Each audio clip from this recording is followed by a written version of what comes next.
going on, but apparently we weren't live, but now we are. Oh, Um, okay. yeah, Are we that was restart? really really Oh, weird.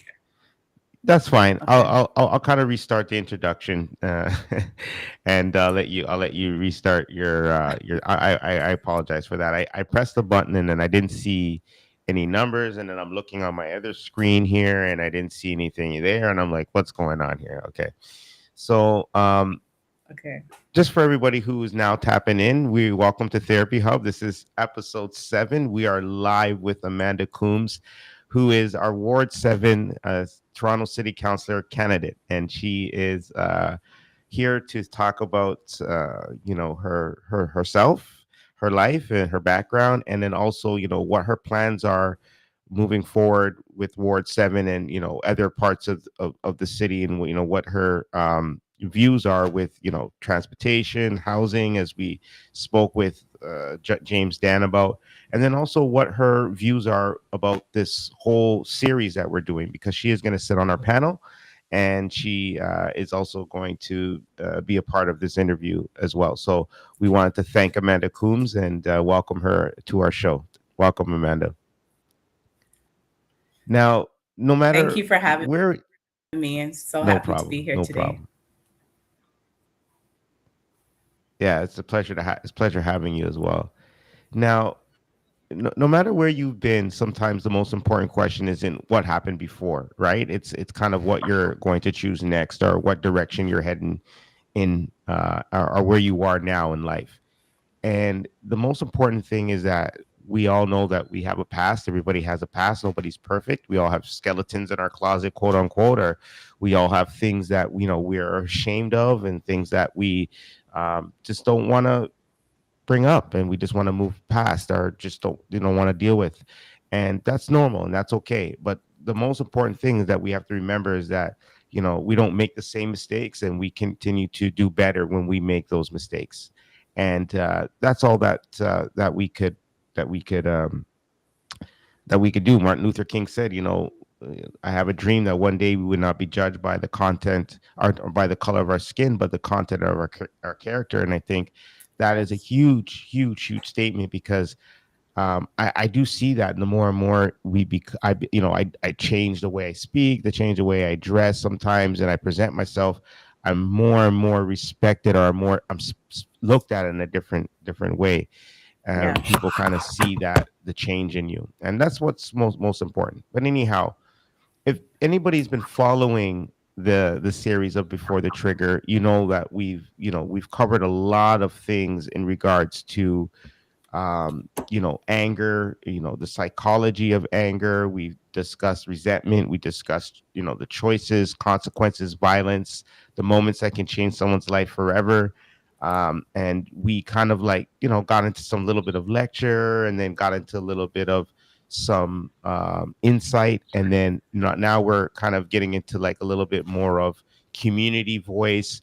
And then the next interview, we're going to get into mentorship. So we're leading the viewers and whoever's experiencing these things that we're talking about, to a good ending, and to a good, to a new start, I should say. That's the whole. That's a better word to use, because that's even the title or the topic of today's episode. Now, like I said, you can't judge anybody on their past, but you can certainly, judge them on who they are now, right? And I think the most important thing is that we understand that, and we continue to do better in our lives. So today we have Amanda. Welcome to Therapy Hub. Once again, I said she's a candidate for Ward 7, and not even just she's running for city councilor, but she's also been involved in her community, doing many things over the years. She's been a tenant rep for the Toronto housing community for, I think, 14 years. She also is a CEO and founder of her own nonprofit organization called Back to Basics, who helps youth and mentors them and takes them on, trips and programs, and provides them with programs and resources. So I wanted to talk to her about her whole uh, view on this topic and what she's going to be doing moving forward. So, Amanda, tell us about yourself and what inspired you to become involved in your community. And welcome to Therapy Hub. Thank you again for having me. So, outside of politics, right now everyone knows that I'm running for city councilor, or hopefully most of you know, for Humber River Black Creek, Ward 7. But before I had any political aspirations, I would say that first and foremost, I'm a mother. I'm an auntie and a mentor to so many youth in our community. I am an advocate for people that are living with mental health problems, people involved in the justice system, people who are on the spectrum. And way before I got involved in any of this, as you mentioned, I was a tenant representative. That's where it really started from. And I just love serving people. It's in my DNA. It's just what I do. I'm passionate about it. I have a deep place in my heart and empathy for people who are having a hard time beating the system and overcoming a lot of the systemic complexities that they face in their everyday life. And I just want to see everyone thrive and just experience a good quality of life, regardless of their socioeconomic status, regardless of the skin or where they live. So that's pretty much who I am in a nutshell. Somebody that's really here to be a voice for those who are vulnerable, the seniors, people from low income communities, and people who are just finding a hard time making it through their everyday life. For sure, for sure. And we thank you so much for your service and everything that you've been doing. And yeah. So I guess that's what inspired you to run as a candidate for Ward 7. Yes, definitely. That's what inspired me. Being a tenant rep for 14 years in a TCAC building in Jane and Finch, I was able to connect with residents on a day-to-day basis, listen to them talk about their concerns, untimely repairs in their apartment. I was able to advocate to get new elevators in our building. A gym opened up in the basement of our building. The carpet taken up, new floors put down, backpack giveaways for the kids, taking them to Blue Jays trips, camping. And I seen how it improved the morale of the community, the self-esteem children. And I thought, if I can do this much just for the Jane and Finch community, if I can actually get elected into office, I can change policies to ensure that this is something that could be done on a grander scale and that people can actually live a life where they can thrive. So it really started with my experience as a tenant rep. Yeah. That's awesome. Now, when you look at the people and the communities that you hope to represent, and being that you were a tenant rep for 14 years, what are some of the biggest concerns that you've heard from tenant reps, and what are the biggest concerns that you may feel that you may hear from people in the community, and how are you going to address them? So there's a common theme as I'm canvassing and knocking doors, and over the years being a tenant representative, and that is the cost of rent. Mhm. It's with not only people that live in subsidized housing, but people that are condo owners, people that live where they pay market rent. One of the things with subsidized housing and affordable housing is that once you start working, or once a child in your home starts working, your rent increases. And this could be within the span of a couple weeks or a month. You don't even have time to save to be able to accommodate those changes. I'm supporting 10 families right now that are facing evictions that owe up to $80,000 in rent for affordable housing, subsidized housing. One of the things that I want to do to address this issue once elected is to work with the provincial government to get rent control. If somebody moves in their apartment and they started paying $800, that's what they should pay at the time that they move out. Those little increases, I understand sometimes for maintenance issues and Yeah. stuff, but nobody's rent over like a span of 2 years should increase by like $2,000. It's very hard. I think people should also have a grace period to be able to save money. So even if their rent is going to be increased, then why not give them 2 years or 3 years to be able to save money so that they can afford to change their situation, invest in a property, and purchase a home?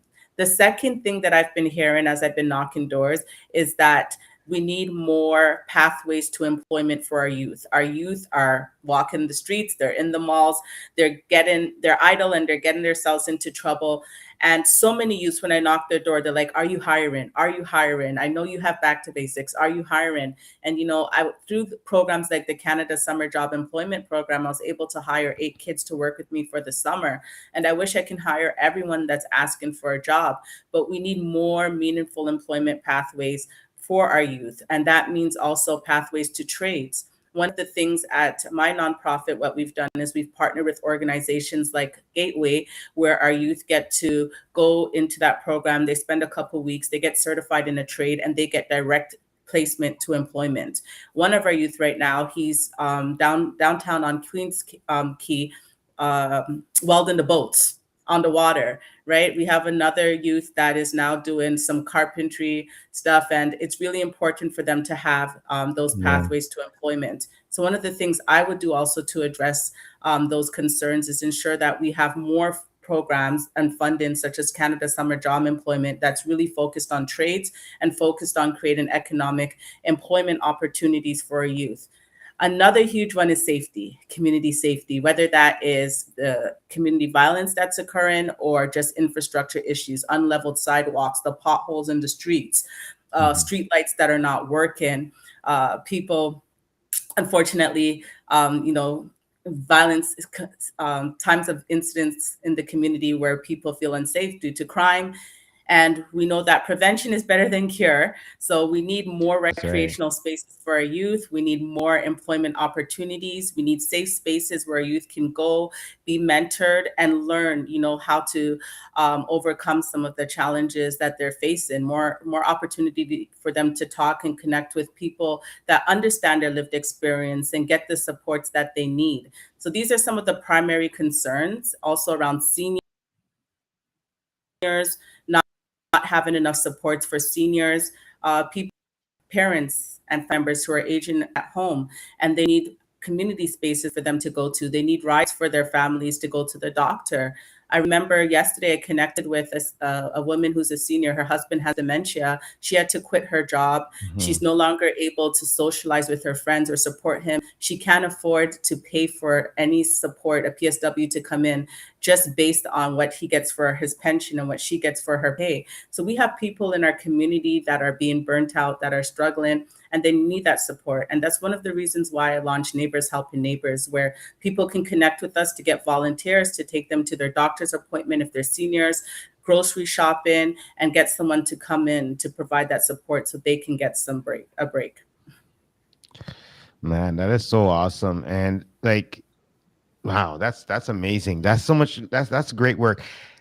Tell everybody about the transition that you had, or sorry, yeah, the should I say transition, or the progress that you had from when you first started running for a city councilor to now, and kind of Yeah. where you're at now.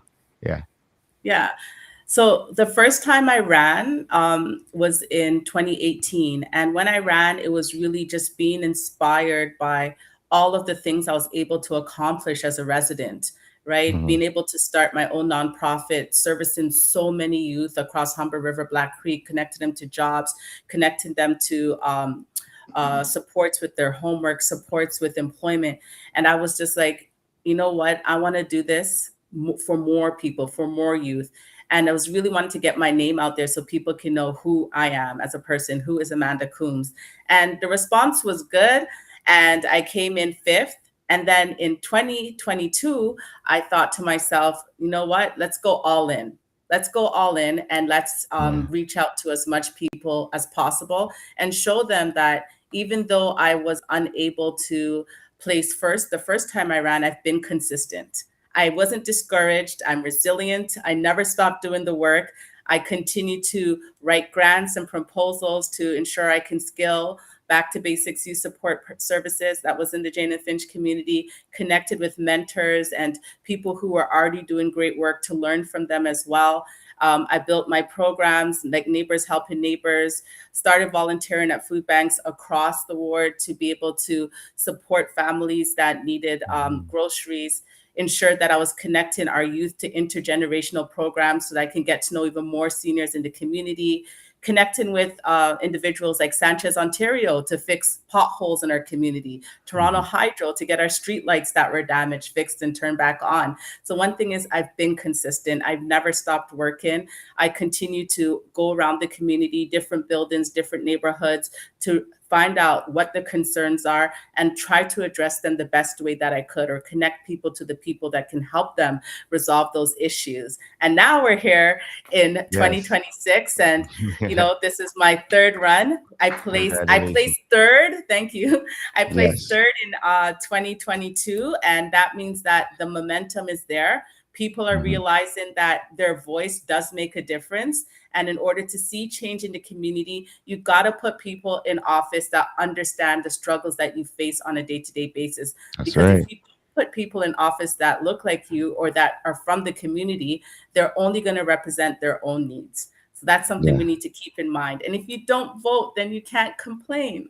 That's right. Remember, vote October 26th is coming up very shortly, so make sure you get your votes in at your local poll station there for your Yes. community for your Ward 7.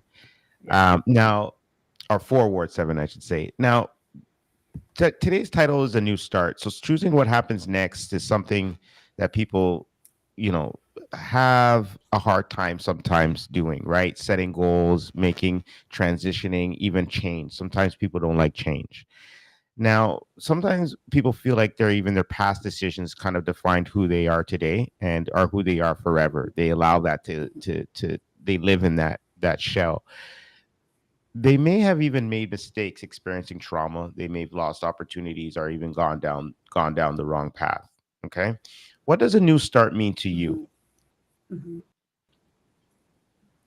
Mhm. Mhm. To me, a new start means not letting your circumstances define you. And that's something Mhm. that's very close to my heart because, as you know, I shared earlier, like I was a young mom. I had to live on my own when I was 16, spent some time in a shelter with my son, had to go to food banks in order to be able to eat. And I faced the same experience that many people are facing with food insecurity, was unhoused for a while. And I Mhm. had to drop out of school at 16.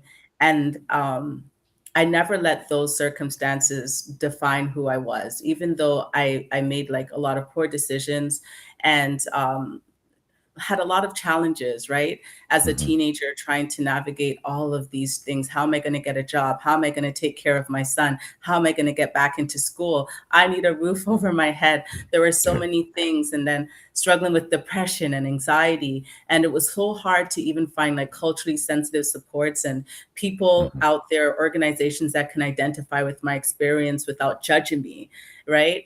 So, really, self advocacy is so important and being Yeah. connected to people that can help you so that you don't fall between the cracks. And that's something I had to do as a youth. I had to really go out there, do research, sit in the library, spend time on the internet, look for organizations, therapists, people that looked like me that can help me overcome the circumstances I was experiencing at the time. And Yeah. here I am, eventually, in my 20s, through a wonderful bridging program through York University, I was able to return to school. I went to Emory Collegiate. They had a daycare in the school. I was able to go to my classes and feed my son on my breaks and go to daycare and spend some time with him. And then I was able to graduate from York University with my undergrad in psychology. And now I'm completing my master's with only like 2 classes left in clinical counseling. So you know, Wow. despite your circumstances, you definitely Yeah. can achieve success regardless of what anyone tells you. I've had guidance counselors tell me that I was put in my hat where my hands can't reach. And I just think about how many youth maybe have sat in a guidance counselor office. They felt discouraged. When I was told those words, I was like, regardless of being a young mom, regardless of being unhoused, I'm definitely going to show you that I'm going to be successful and I'm going to do this. And I'm going to go back for all of the people in my circle and bring them up with me, pour into them and Mhm. invest in them as well. And start a program like Back to Basics where I can encourage the next generation and give them an opportunity that I didn't have when I was a youth. Yeah. No, that's great. Now, like growing up, did you have siblings? Were you the like only one in the household? Were you the only child? No, so I had two siblings growing Hmm. up, and the thing was because I was like the oldest sibling, I was supposed to be like a role model, right, for my younger siblings, and it didn't really work out that way because both of my siblings like started university before me. They were like accomplishing a lot of great things, and I used to. They would always, my family would always compare us, like, you're supposed to be further, or look what your siblings are doing. But once again, it's not how you start, but it's definitely how you finish. And I would say, like, sometimes people might have negative things to say to you, but you should always prove them wrong. Prove them wrong by believing in yourself and connecting with like mentors and positive people that can help to push you. But one thing I will say is that my family, they were always there for me. They were there for me to help with when it came to babysitting my son. My sisters, to help one of my sisters, she went to school to be a professor of English. So she was able to help me. All of my exceptional writing skills are because of her, right? So it truly does take a village. And I'm grateful for everyone that helped me along the way, including my family and my siblings. Yeah, no, that's awesome. Family is so important. We talk about this all the time on our shows, that how important family is, and the need that each family member, or the role that each family member has to play to make one family. And that Yeah, also involves a community too, because babysitters and school and yeah, daycares, and these, you got to be able to trust these people too, right? You're leaving your child exactly. with these people for 8 hours majority of the day, so Yeah, you're probably spending 7 to 6 hours a day yourself with the child, and then the rest of the day it's in the community. Talk about that. Can you talk about how important it is for a community to raise a child, and for it's like a village, right? If you yeah. we talk about Africa and all these countries with villages, how they raise a child, talk about how Mhm. important that is. It's so important for community to be involved with children. And I think that's one of the things that I love about, like, specifically like the Jane and Finch community, is that it's so closely knit. You can go to the mall and it'll be like, did you see my son? He was supposed to be home by 4 o'clock. Yeah, yeah, yeah, I saw him across the street. And I'm like, okay, if you see him again, could you tell him to come home? I've been calling him and I can't get him. Or Mhm. like being able just to go next door to like one of your neighbors and be like, hey, I ran out of some sugar, can you help me out, right? Or I need to run down the street, are you able to watch my kid? Or just being able to have positive influences in the community that can help mentor your children. One of the Mhm. things that I will say, being one of the founder and ED of Back to Basics Youth Support Services, are the parents are so involved, and not That's even good. only with their own children, but they help other children too. They'll call and be like, listen, I saw this youth over here and I think you need to call the mom. Or there's a my son is really good at math. You have a youth there that's struggling, my son can come over and help her or tutor her. So it's so important to have everybody collectively coming together to help raise the children in the community, because a lot of the children that I support, they also come from single parent homes, and sometimes it's Mhm. hard. It's hard for a single parent, and not just single mothers. I have a lot of youth in my program who Single are raised by fathers. single fathers. Yes, Yeah. that are raised by There's single a couple in my fathers. family. Yeah. Yeah, so I want to acknowledge that and shout out, the single fathers that are ensuring that they're doing the best that they can to raise their sons and daughters and their kids that they have. And they'll reach out and be like, hey, Amanda, I have work, is it okay, do you think you can get someone from the community, or call this person to watch my son for a couple hours, I have to late shift. And we come together and we do that because we're known as a safe space. Yes. The people that were known as safe people. So we're there. We're not only just there to serve in a capacity to provide, trips for these kids, meals after school, and supports with mental health and their studies, but parents reach out when they need a sitter, when they have to work an extra shift. They reach out when they don't have any groceries in their fridge. They reach out when they don't have gas in their car. I've had parents call me to be like, listen, like my son ended up out in Thunder Bay. I ran out of gas on the highway. He told me, Mom, come get me. I don't even know what I'm doing out here. And just being Hmm. able to respond, whether that's like 2 or 3 in the morning, to provide that support that they need. So it's important that people don't feel alone and they know that they can count on community. Because when people are Yes. isolated and they don't have that support, they fall into dark places, they go into depression. So people need to know that they have people that they can count on and lean on in times of trouble. Absolutely. And even just I just feel like even just personal determination is not enough. I think this is Yeah, like, having responsibility to provide opportunities and support within the community and being a raising community, I think is probably the most successful community you can have. it Um is. It is. so It and is. respect to you for having that Thank insight. you. Yeah, for Yeah, sure. it's important to have. I found myself in situations where I was like, I need to. I remember not too long ago, it was at Yorkgate Mall, and I was in the parking lot. It was like 9 o'clock at night, and there was like an argument going on with a few of the youth, and I knew them, and I was like, "How am I going to de-escalate this by myself? It's about 20 youth. Mhm. I need backup, And I was able to get on my phone and call a couple parents that lived across from the mall, and about like 5 of them showed up and was able to help me de-escalate the situation so it ended safely and everyone went home. So it's so important to like have people that you can trust in the community that can come out, support, and help you in times when you really need them. Yeah. Oh yeah. Yeah. That's for sure. Yeah. Now, I have a question because I want to talk a little bit about gun violence, and you know that this episode is called Before the Trigger, and we kind of started this episode based on the salsa shooting, but there was a bunch of other shootings that happened that weekend, but just based on everything that has happened within the city and what we can do to kind of narrow the stigma and the are to have understanding on why gun violence is happening and what we can do to prevent it. I don't think we're going to ever stop it as long as they own guns.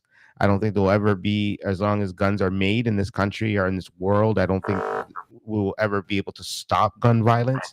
But what I believe is that we can prevent it by having, proper understanding, good leadership, and good communities. So I have a question for you. Okay, now,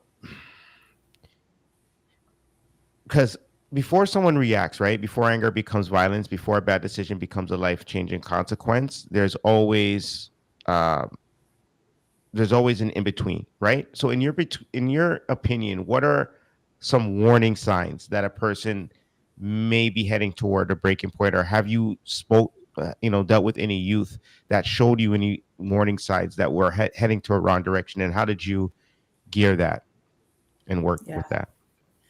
So I also taught some entrepreneurship classes at Beaver Creek Institution. And, Hmm. some of our men from our community, they're housed there. And one of the things that always stuck with me is I remember one gentleman saying to me, if I just had a second to think before reacting, I wouldn't even be here. Hmm. Like I could have replaced that chain that they were trying to take off of my neck, but I can't replace the life that I took. If I just had better emotional regulation, if I just took a second to think before I reacted, it would have made all the difference. And I think that's some of the warning signs as well. Some of the youth that have started with my program, I am telling you, Daru, I was literally sending them home every day.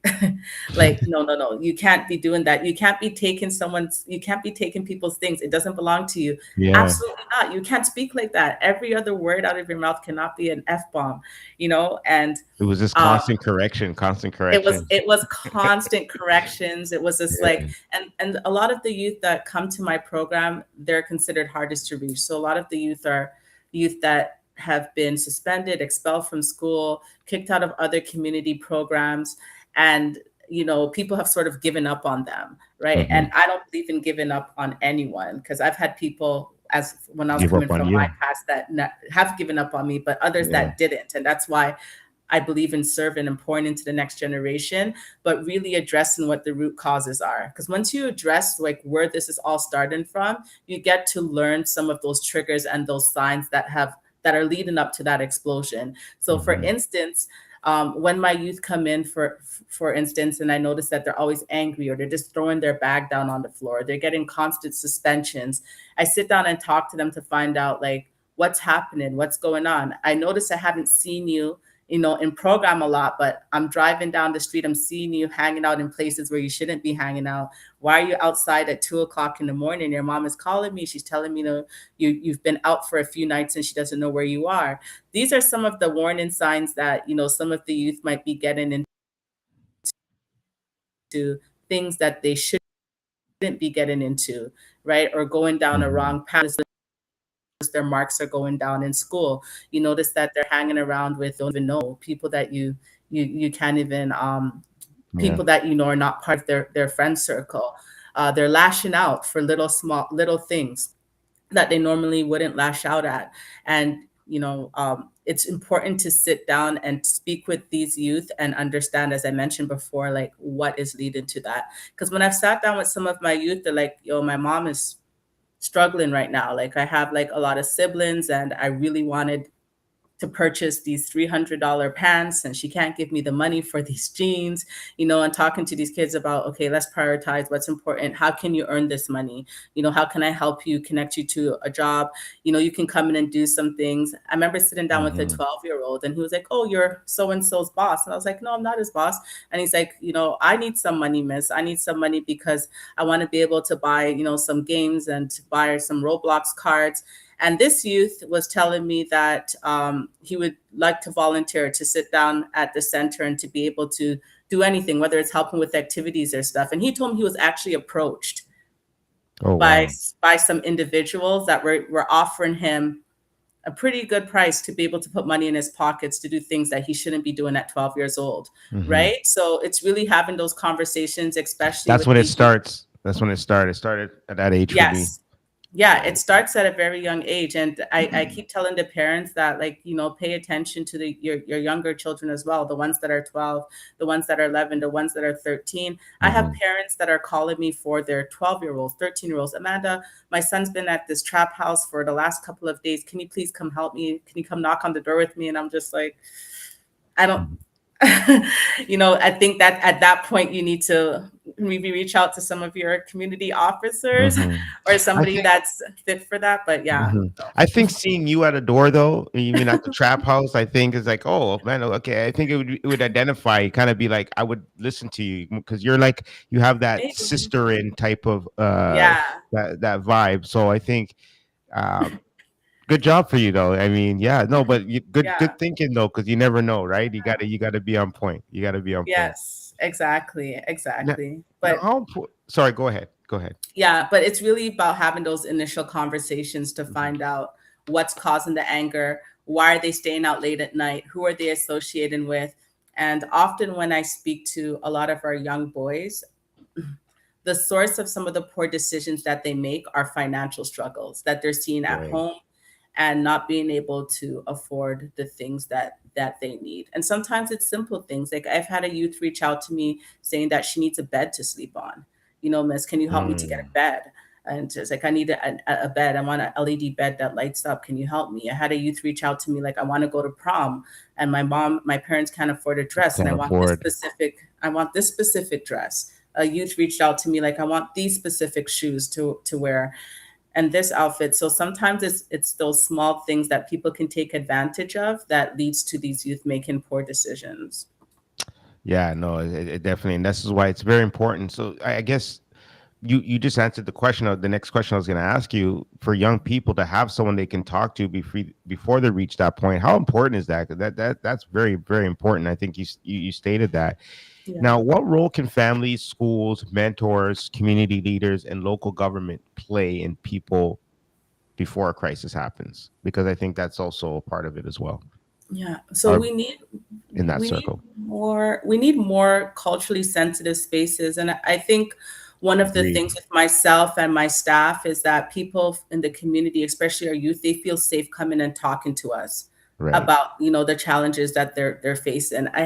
For instance, I was walking in front of the mall and I saw a youth and I was like, hey, do you have your hours? He was like, yeah, I have my hours, but I'm looking for a job. Like I made some poor decisions and I have court coming up, but I'm not even trying to go down that path anymore. But nobody's hiring me. I don't know if it's because of where I live or how I look.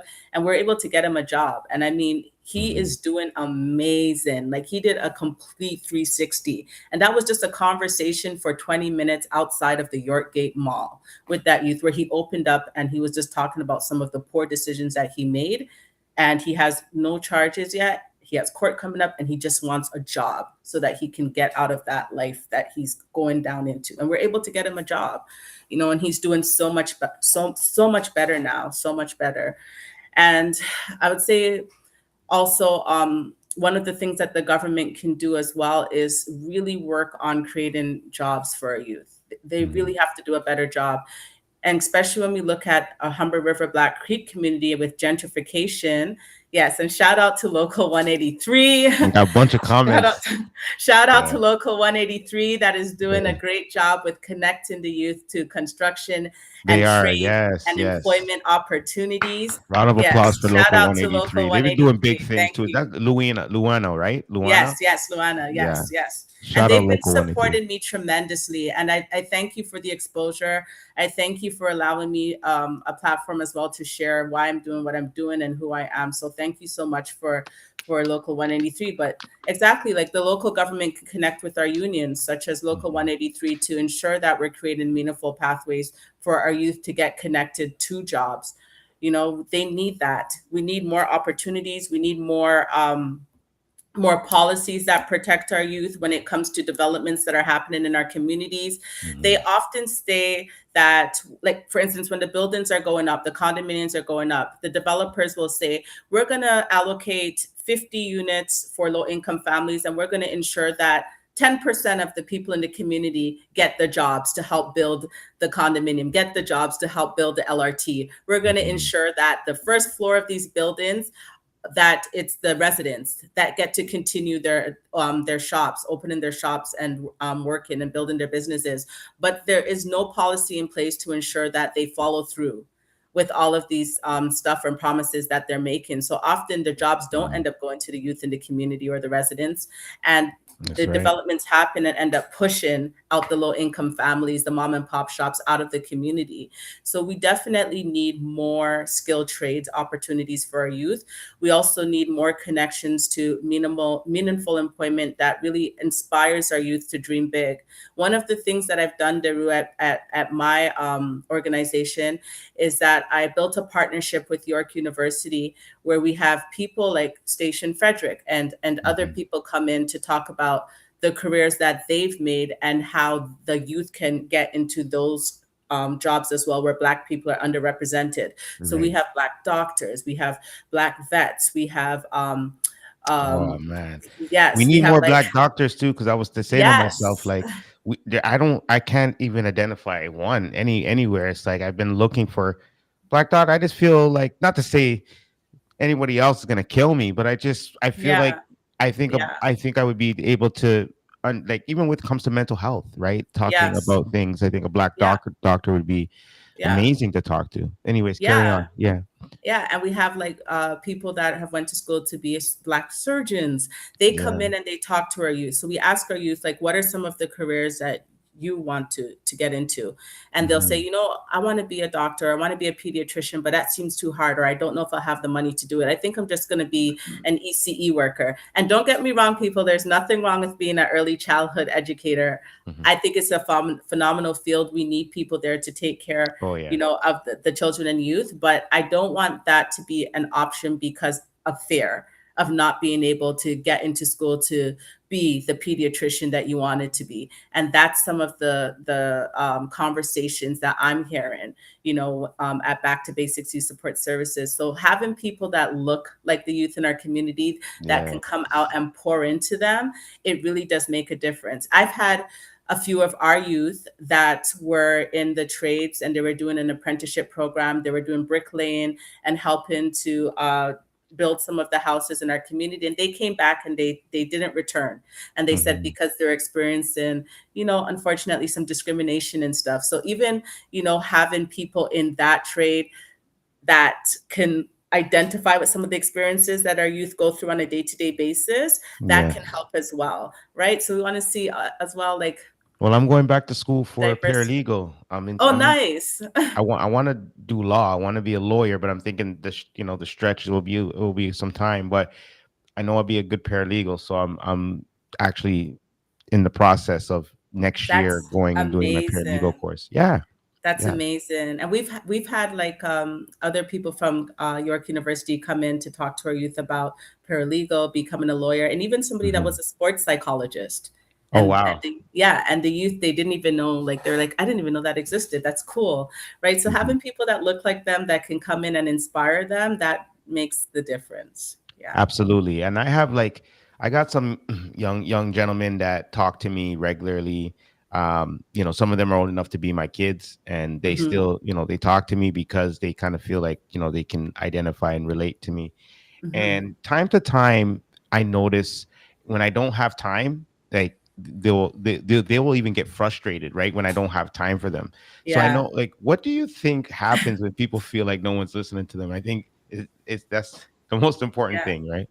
Yeah, so I noticed that when, especially with my youth, and they're like, "Miss, everything you're just campaigning now. You haven't been, you know, we can't get you." And I'm just like, sometimes you'll see that when youth feel like they don't have anyone to listen to them, then they Yeah. start sharing things with the wrong people, or they keep things locked up inside, right? And everybody needs an outlet. When you don't have an outlet or somebody that you can speak to about the problems that you're experiencing, you get to a breaking point where that comes out in unhealthy ways, right? So everyone needs someone that they can connect with and that Hmm. they can speak to. And one of the things that I've learned in my experience is that if you're unavailable, Daru, like how you weren't available for that youth, find somebody else that you can always connect that person with, just in Right. case you're not available.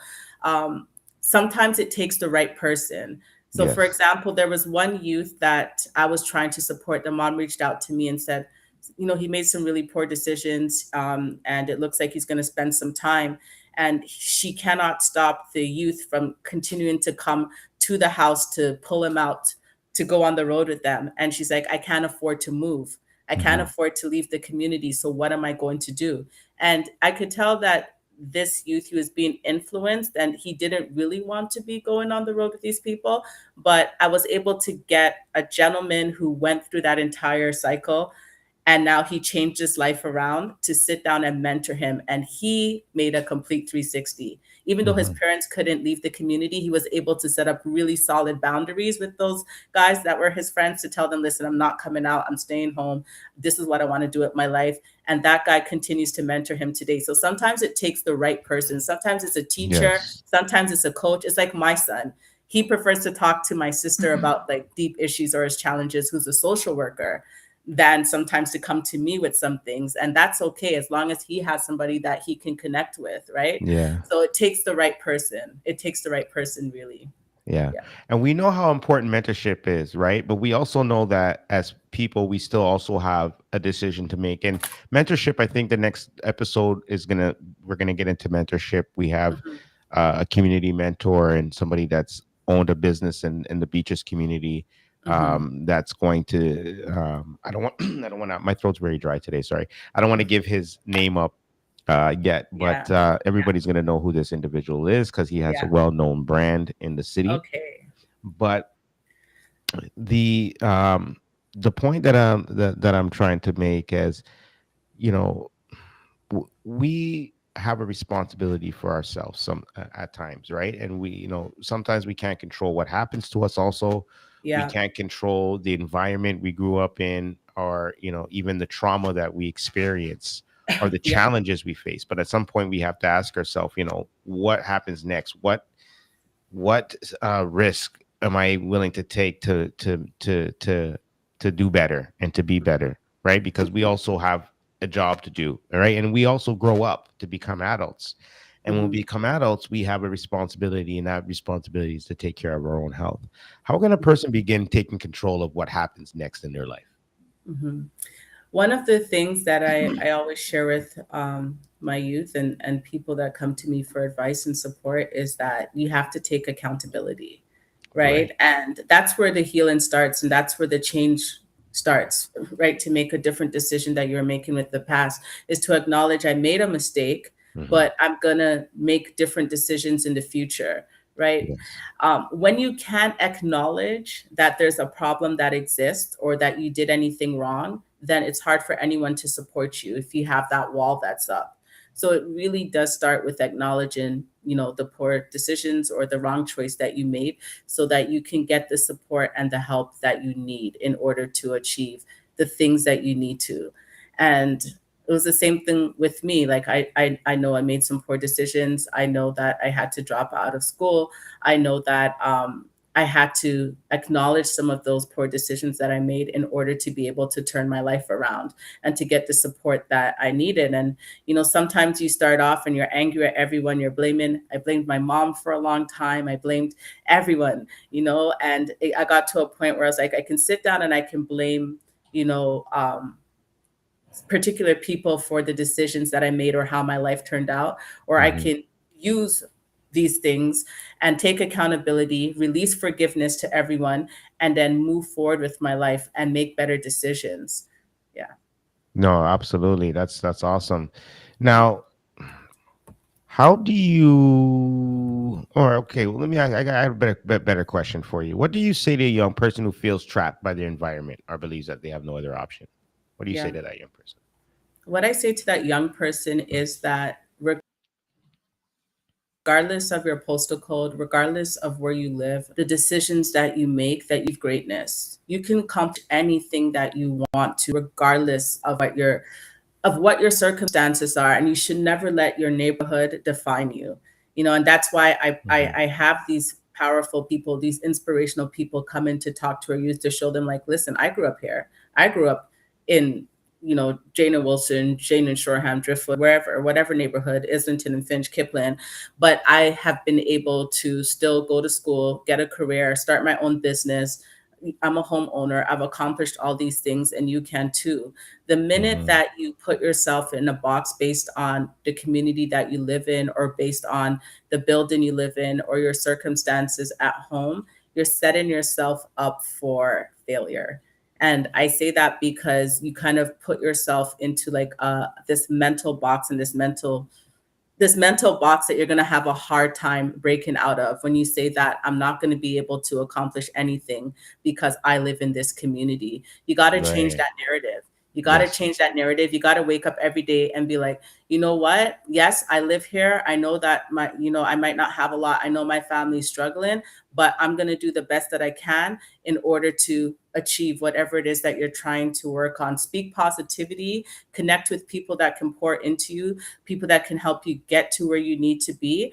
But and I know that sometimes it's hard, but Hmm. I feel like when you speak negative things into your life and into other people, it impacts them, right? And it creates Absolutely. a it creates a barrier for them to be able to move forward. As I said, when that guidance counselor told me, you're going to school for psychology, you're putting your hands where your hat can't reach. She was speaking Yeah. failure into my life. And I could have let those negative things she was saying to me, because I was a young mom, because I was unhoused. I could have been like, you know what, she's right. I'm going to be a failure. I'm not going to be able to go to school. But I spoke life into, and I told myself, I'm going to prove her wrong. I'm going to achieve all these things. And sometimes people are faced with like really, really hard, big barriers that prevent them from Yeah. doing these things, right? And it might take you a little bit longer, but with the right support and the right help, you can get it done, right? I was faced with couch surfing. I was unhoused, but Hmm. eventually through like mentorship and through connecting with the right people, I was able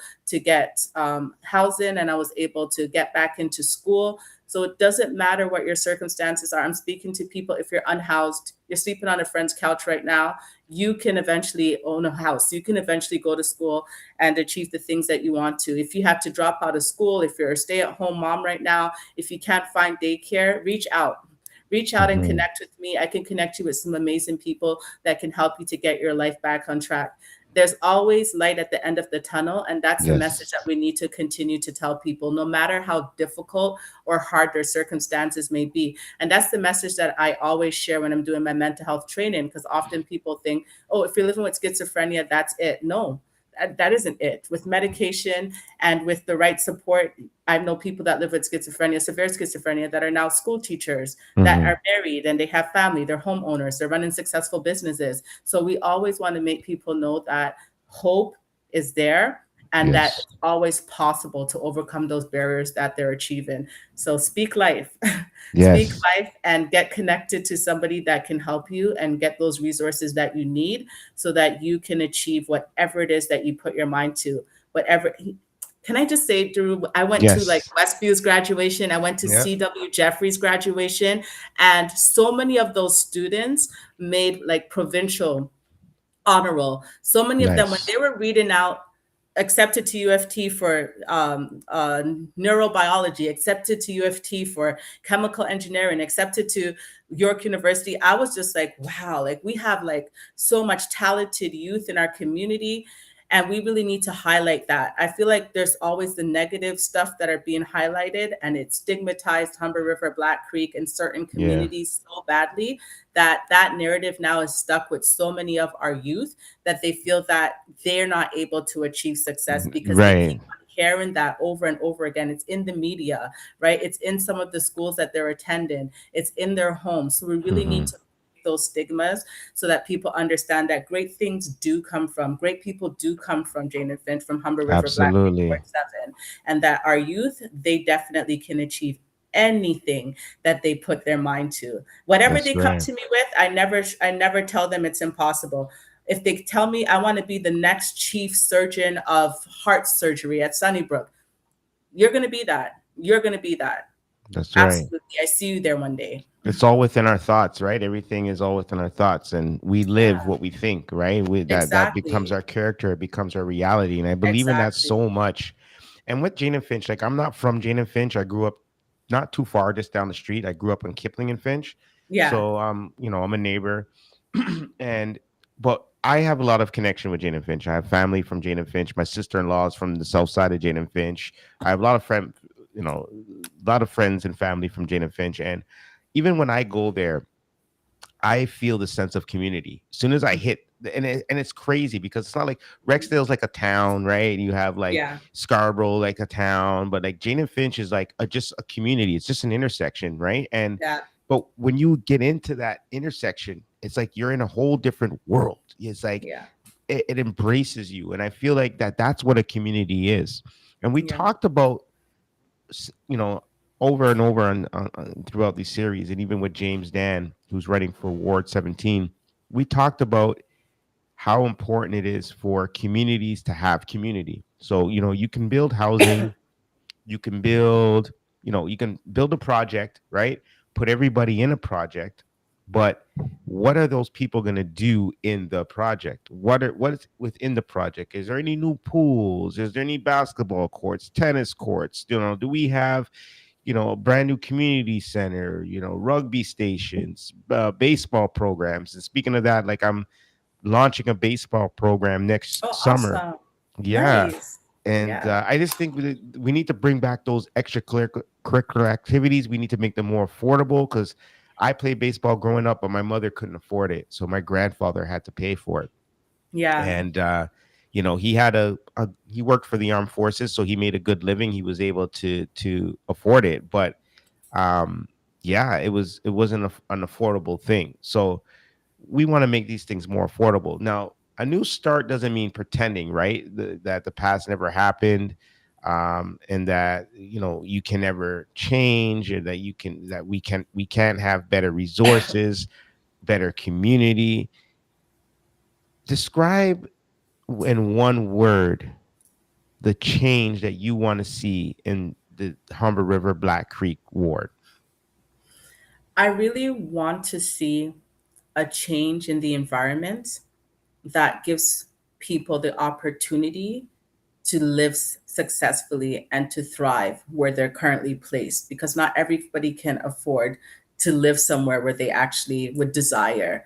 And what that Hmm. means is that, once again, it goes back to more affordable housing, right? If people Yes. are struggling to pay their rent, or making a decision like, do I send my son maybe to the same baseball program, or do I short my rent this month? Then what do you do? And that's a lived reality for so many people. When I'm canvassing, Daru, I'm knocking doors where people are telling me, yes, I was on this payment plan for my rent, but Right. my daughter needed tickets to get to summer school for the week. So even though I had to pay $200 on top of my regular rent to clear my arrears, I had to keep dipping into that money, taking money out of it so I could do A, B, and C and buy groceries. So we Mm-hmm. need more affordable housing. We're in a housing crisis. We're in a Yes. housing crisis. People do not have anywhere to live. We have people that have been on a waiting list for affordable housing for 20 years. Yeah.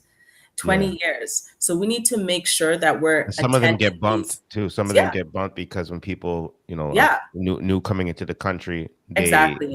they come a priority over those people that have been waiting, and which I don't really Exactly. quite understand. We got to That fix is that a issue too. whole different topic. Yeah. Yeah. Yeah. But absolutely. And we find that people are getting bumped back and that the waiting lists are getting longer and longer. So we need more affordable housing. We need to start. Hmm. I'm telling the community, when you see those signs going up in your neighborhoods that say new development, 37 to 47 story The building notice coming up. signs. Yeah. Yeah, when those notices come up, attend those meetings and hold those developers accountable. Ask them how many units are actually going to be catered to low income families and they're going to be geared towards affordable housing, because when your rent is going up to $2,000 or $3,000, that's no longer affordable. You're paying market rent, Right. right? I want to see a community where people are able to afford to buy their groceries. I want to see more funding put into programs for breakfast clubs. We provide Yeah. meals for their kids Monday to Friday after school, and I make sure that I keep it local. I support all our local businesses to get those meals for our kids after school.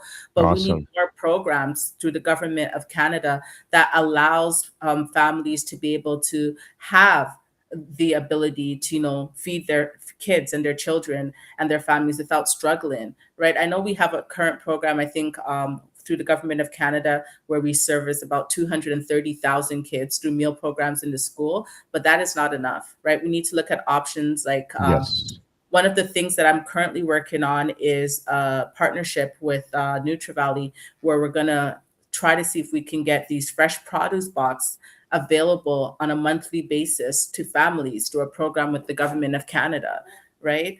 And that's something that we need. Eventually, I don't want to have families referring them to food banks. I want to get to a place where they're Right. able to afford food. They no longer have to rely on food banks in order to be able to eat. I want to get to a place where we have that. We need more recreational programs in the Yes. community for our children, right? I have Back to Basics, and we have other programs like the Jane and Finch Family Center, Mothers with Hope, Royalty Helping Hands, and I can name so many others. But we really do need more programs for our kids, and we need to pay attention to what the residents are saying. Our current counselor is building another skating rink Hmm. at Fountainhead. That's at Sentinel and Finch.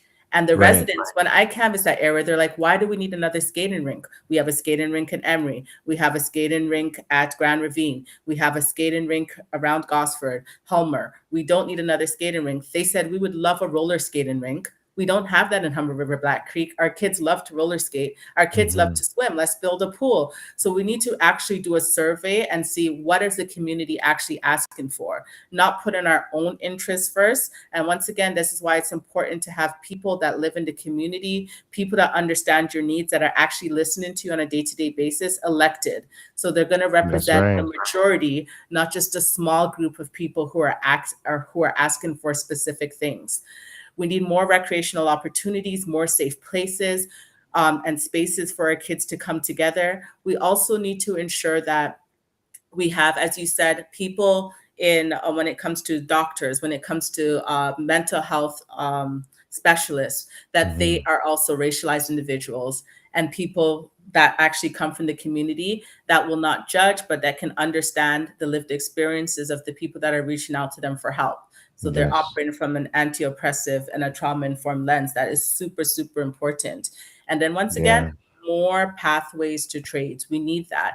Not Hmm. everyone wants to go to university. Not everyone wants to go to, college. And that's okay. That's That right. is completely okay. Like my son, for instance, I he loves encourage the working youth with for his trades hands. so much. I Yeah. encourage them. I got into Yeah. trades and skills and trades, and it saved my life. Yes. So yeah. Yes. Shout out to 183 again, right? Yeah, yeah, We yeah. need Shout we out need 183 shout out 183. We need for sure. more trades, more pathways to trades. And I really love programs like Gateway and all the other organizations that are creating opportunities for our youth to be able to get into trades. It's so important. We need Hmm. so more support for our seniors, right? There's so many seniors at home that are unable to get to the doctor, that are unable to get groceries, get medication. They are living in seclusion and sometimes even being taken advantage of. One of the programs that I started at Back to Basics is an intergenerational senior program. I now have a partnership with the Jamaican Canadian Association Center. And our youth, they go into the nursing homes, they go into these buildings and they spend time with the seniors. And the seniors love it. They love it. They do karaoke with them, nail sessions, they do arts and crafts, teach them how to use Groupon, teach them how to call an Uber if they need to, digital Hmm. literacy, right? And they think of them as like their own grandchildren. They get to spend time with them. Another thing that our community really needs as well, Daru, is a place for kids with special needs. There are so many Yes. parents with kids on the spectrum with cognitive delays, with special Autism, needs, autism, e- and they have to travel out epilepsy. of the ward, Yep. epilepsy, everything. They have to travel out of the ward to get that support. Why Yeah. don't we have anything right here in Humber River, Black Creek, Ward 7? You Hmm. have to include all people from different abilities, not just neurotypical people. You have to include people that have all capabilities. Our recreational centers need to be more inclusive. Our Yes. buildings need to be more accessible. Our sidewalks need to be leveled. You know, I spoke with a senior and she brought me outside and she showed me a huge difference in the sidewalk and she almost fell. Oh Right. yeah, So these are things, I almost fell in the ground the other day, yeah, and the one lady seen it. She's like, "Oh my gosh, are you okay?" I said, "Yeah." I said, "Look at that, yeah, man." I said, "She yeah, goes, you should have fell." I said, "Yeah, I could have died though. yeah, I ain't worried about money." yeah, She said, exactly. you So, know, like you know, it's yeah. simple. We need solutions. We're always at the drawing board. We're always talking. And, you know, when people get elected, they say, well, you know, I did have a plan to bring these things to the forefront, but, you know, my hands are tied. I can't, like, and I feel like it's Mhm. just an excuse to be able to say I was going to do it, but I couldn't get it done because my hands were tied. But I was able to accomplish a lot. I list out all the things I was able to do as a resident. And I know once I get elected, I can still do these things on a larger scale and really create policies. That's the thing. We need policies You're right. to really make these things happen, right? Something on paper to make sure that we have the ability to actionize these things. Yeah. No, absolutely, absolutely. Yeah. Now, Amanda, before I have before we close, I just wanted to ask you a few questions. Now, Yeah.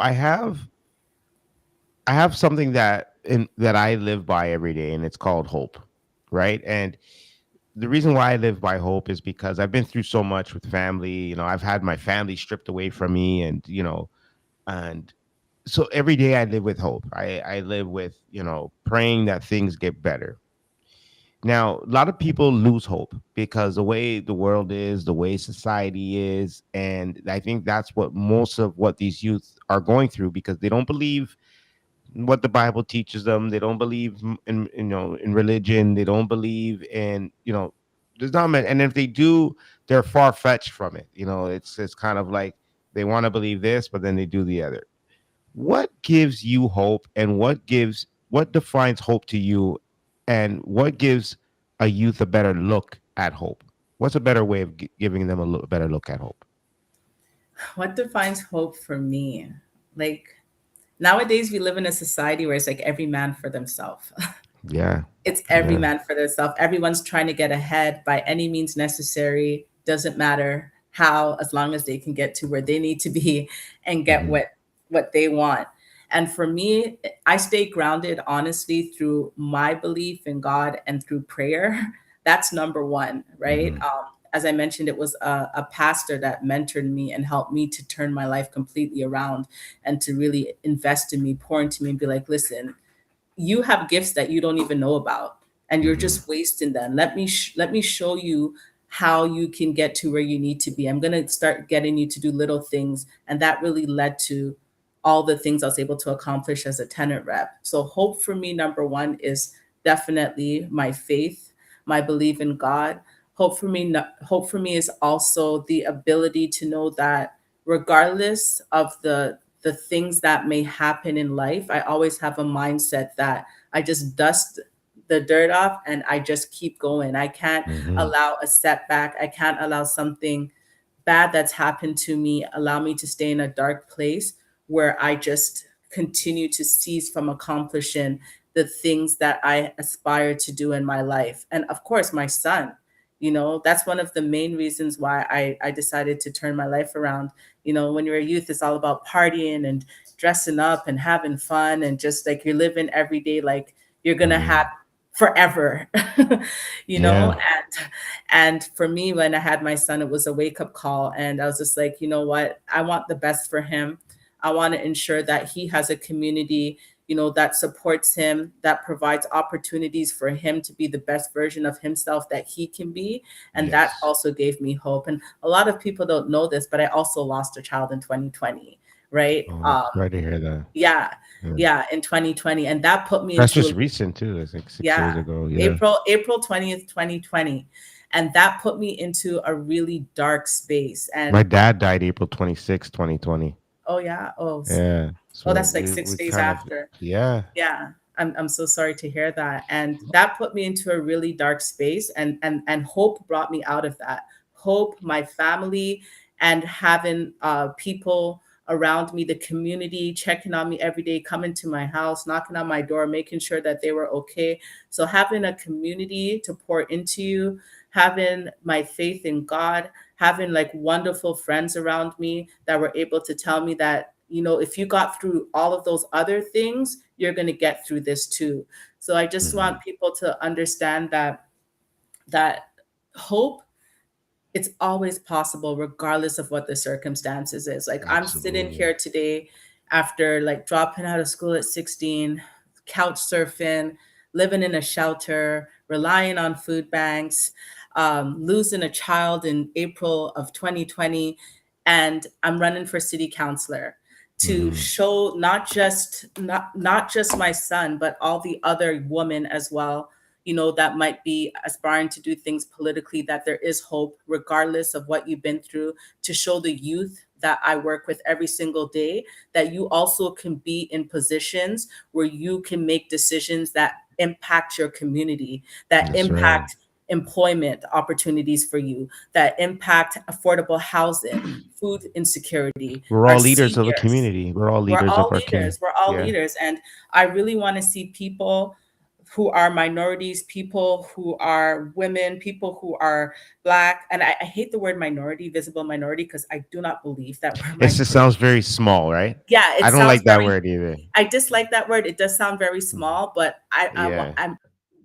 I'm running to make them believe that positions where they can be decision makers. We need to be at the table where these decisions are being made that are impacting our lives. Nothing for us without us, right? And we need to be sure that we have people that are advocating for these things, and not just for the low income community, because I'm here for everyone. I represent everyone in Humber River, Hmm. Black Creek, Ward 7. So if the things that I'm saying, if it speaks to you, if you're ready to see a change in your community, please come out and vote. And I'm here to provide hope for the entire Humber River Ward 7 to help you thrive where you live. So you don't have to Hmm. relocate. You don't have to move further north to Barrie. A lot of people are moving to Barrie, to Sudbury, Yeah. way out west, way out east to Pickering. You can stay in this community that you love and still be able to afford to live there. Absolutely. And remember, October 26, 2026, Mhm. go out to your local poll station and vote for your Ward 7 candidate, Amanda Coombs, most Yes. definitely. And also for James Yes. Dan for Ward 17, because Yes. we're supporting him for the Yes. beaches as well. Yes. Now, I want to I want to ask you something. Yeah. Okay. Now, we know that we have choices. We know things happen. Things can happen in between. We know that there can be a middle point and a breaking point, right? But we also know that there's a better ending. There's a Yeah. new start, Yeah. and there's a way to move on with your life. I want you to finish this sentence for me. What happens next is I get elected at City Council for Humber River Black Creek Ward 7. Vote Amanda Coombs. Vote for change. That was good. I like that. And then when you vote and Amanda Coombs gets in, then you will be heard as you Yes. as you heard today in the interview. She loves to Yes. listen and she loves to work with the community and she loves people. Absolutely. Yes. Any shout outs, Amanda? I have shout outs to a lot of people. For my youth, for those listening that are thinking that they're too far gone to turn their life around, there is always a rainbow after it rains, right? No matter what you're going through in your life, there's always that light there. And there's so many people in the community that are waiting to pour out to you. So shout out to all my youth at Back to Basics Youth Support Services, those that are online, both locations. I love you guys, my youth at the Scarborough location, Jane and Finch location. Shout out again to our local 180, Anthony Tubbs. Shout out to oh my gosh, everyone that's a part of that local union. Shout out as well to Royalty Helping Hands, Camila Blair. Shout out to Mothers with Hope, Alicia Rowe. These are women that stand beside me every day. Shout out to Katangwa. Shout out to Warren. Oh my gosh, I don't want to miss anyone. Shout out to Selena. Shout out to Shanae. All of my volunteers, the people that show up every single day to help me. Shout out to my campaign manager, Stephanie, everyone that shows up for me every day, all the community organizations that have supported me over the year. Shout out to the Jane and Finch Family Center, Black Creek Community Health Center. Shout out to people that are doing great things in the community for years. I stand on their shoulders, such as Butterfly, Anna K. Brown, Kamisha Thomas. There's so many people doing great things in the community. If I left your name out, it doesn't mean that you're not important. I'm just, I can't think of everyone right now. Shout out to all of the pastors, the ministers in the community, the churches that allow me to use their space to host special activities for my youth. Shout out to Pastor Claudine Benjamin and New Life Church Ministries. Shout out to Light and Life and all of the Yahweh Ministries, all of the churches that have poured into me. Shout out to Christian Center Church. Shout out to the mosque as well, on Rivalda, who have been there supporting me as well through my campaign. And shout out to the Somali community, the Turkish community, the Arab community, especially the Latina community, Spanish-speaking community. You've Big helped me so community in your much. ward. Big community in Yes, your they've ward. helped me. They've been supporting me a lot. Shout out to Alejandro, my interpreter, Posh, Beauty Salon, and the list continues to go on. I just want to say thank you to everyone that has believed in me from the very beginning, people that saw the future and saw the skills that I had and continue to pour into me. One professor that played a major part in me succeeding at York University was Professor Leslie Sanders. Thank you so much, Professor Leslie, for, I remember she went above and beyond as a professor. I was telling her I can't get my work done. The shelter I was at the time, that they were unplugging the computers early. They were tying up the headphones. And that's when my assignments were late. And she took it upon herself to call that shelter and be like, what are you doing? Right. And the computers were put back. The time was extended. And she was she was amazing. She was an amazing professor. So having teachers that believe in you, that, provide hope for you, that speak into your life, it's so important. And as you mentioned, Darue, having family doctors, that you can trust without wondering, if I tell my family doctor this, as children's aid going to be in my life, I'm just struggling right now, I'm having a hard time, a little bit of depression with cleaning and doing the things that I need in my house. It's important that we have people in our community that look like us, but also to understand our lived experiences so that we can open up and we can feel safe. And especially our young men and young girls, that they have mentors and safe places in our community with people that they can trust and with activities that they actually want to do. Yeah, exactly. I know our current counselor is building like a putt-putt, I think it's called a putt-putt field or something. And yeah, You just don't I, see anybody using it. It'll probably be vacant. It's probably won't be. Yeah, it yeah, won't last. yeah, right. Speak to the youth, speak to the community members, And find out what and activities they like. Yes, right. find out what they like, find out what they Hmm. want to do. Do you have, where's your baseball program going to be, Daru? Is It's it in gonna be in the East Etobicoke? End, but let's work Oh, together because let's. I want to get it in. Like I want teams. Like I want a team here and a team in Etobicoke. That way we okay. can like travel and play each other. So yeah, let's Yes. maybe we can connect each other's organizations because it's my organization putting it together. So we Okay. can connect our organization and do it. Yeah, that would be Yes. Yes. I have a location in Scarborough, and I know that our youth at our Scarborough location would absolutely love that. Yeah. okay. Well, let's get her Yes. done then. We'll Yes. definitely do that. And also, I Yes. wanted to mention to you, November 21st is my film viewing for A Man's Cry. It's my documentary Ooh, coming out. I know yes. you'll be in the seat by then. So we Yes. want to invite you because we're going to be talking about the topic is men's mental health struggles based on around my docufilm, but Hmm. the conversation around it is going to be about young black men or black men with mental health and young black parents that have children that with autism are on the spectrum. S- Oh, So that's such this, a good, that's so oh important to bring man. awareness to that. I love that you're doing that. And Yeah. then what we're also doing is if no, because you have to pay for a seat. It's a buffet dinner. You come in, you get a free dinner, you get Okay. a drink, and then you get to watch the film, and then you get to meet with me. You get to do a meet and greet with me, like a personal meet and greet with me.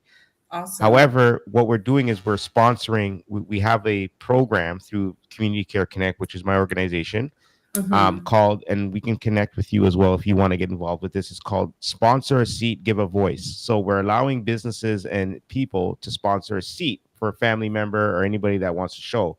And Okay. yeah, and then their name will be on the seat, so it will be visible on the seat. So then the people will know like Yeah. that it was sponsored. It'll be visible throughout the whole event. So, and that's Okay. for people and families who can't afford it or won't be able to, don't have the money to pay for the dinner and the viewing. We're giving them an opportunity to come watch it, even though it's Okay. on YouTube for free. It's still, you can come watch it, have the meet and greet, and then also enjoy a free meal. I love that. I love Yeah. that. I'd love to bring my youth out to some of to that as well. Yeah. Okay. So we're gonna connect. Yeah. We're gonna get your youth Yes. out there. All And right. one more last shout out. And Yeah. Go these two ahead. people from Local 183 This have is your been floor. Yeah. Go they've go been ahead. instrumental with allowing me to share my platform and connecting me to wonderful community leaders and events. So Hmm. Caleb and Anthony Tubbs from Local 183, thank you so much. Thank you so much. I appreciate you and thank you for all that you're doing to really help share my platform and to let people understand who I am as a person and the changes I want to make, but really why I'm running. Yes, thank Nice. you. Amanda, thank you for joining me today and being a part of this important conversation. Yes, All right. thank We'll you. talk. We'll talk Hi, soon. Paulette. Stay in the Bye, waiting room. vote. Remember, everyone, vote October Yes. 26th. Yes. October 26, 2026. Amanda Coombs for your Ward 7 City Councilor candidate. Okay, Thank you so much, bye. Amanda. Bye. Wow, I love that. That was great. Great interview. Amanda Coombs, ladies and gentlemen, ladies and gentlemen. Such an amazing spirit that she has, and I think she's going to do such a great job with working with the people. So please, if you're in Ward 7, go out and vote for her. Okay, please make sure you get that vote in. Now, to everybody watching, I want you to remember this. Okay, your past may explain where you've been, but it doesn't always have to decide where you're going. And talking today with Amanda, we know that we got some good leadership and we have some people in the community, some good community leaders that are willing to put their lives on the forefront for the people and our community. So please, to the youth out there, take advantage of this and be sure to reach out to anybody. Even Amanda, her program, she's always there to listen. All right, and she has open arms for anybody. Now, I just want to let y'all know that there's always a moment to pause, a moment to think, a moment to ask for help, and a moment to choose for another path. And sometimes one decision can change what happens next. Okay. This is Therapy Hub, and it's been Before the Trigger, a new start. This has been a huge success with this whole series, and I just thank everybody, all the interviewers, or the interviewees that have been on throughout the episodes and are throughout the season. And I just want to let everybody know that we're going to have a panel coming up soon. So stay tuned for the date for that. All right. And the panel will be a collective of all of our interviewees. So you'll see Amanda Coombs, you'll see James Dan, you'll also see our our interviewee that's going to be on our final episode next week, and then you'll see our MC, and then of course I'll be hosting. So please in stay tuned for that. All right. And shout out to the Marlin Mortgage Foundation, because the panel will be at the Marlin Mortgage Foundation as well. Okay. Now, I'm Darue the Rue. Until the next time I see you, stop the violence, start the healing, and don't forget to like, comment, subscribe, and share, because this conversation we have today could help change someone's tomorrow. Peace and love.